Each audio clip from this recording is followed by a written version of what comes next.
I glue this onto the tin lids.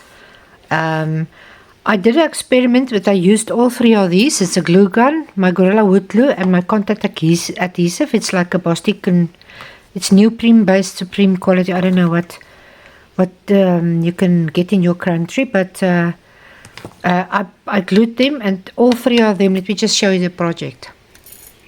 I glued all three of them, and you can see they stick.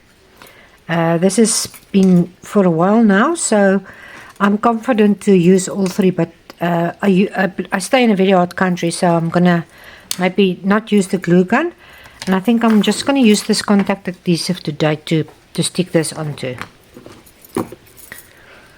So all that I'm gonna do is I'm just gonna take my glue, make sure I put it on all the small areas like the horns and stuff.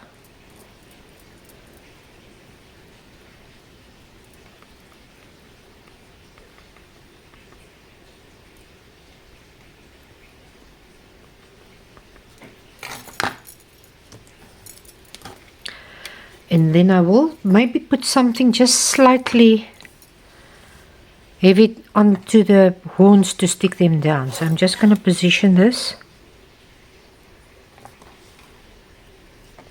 like that. And then I will maybe just put something on like that to make sure that these stick down onto this as the tin lid goes like that. So that's all. That's how I put these glue gun molds onto my tin lids. I hope you enjoyed it, and if you did, I would like to see you next time. Have a lovely day.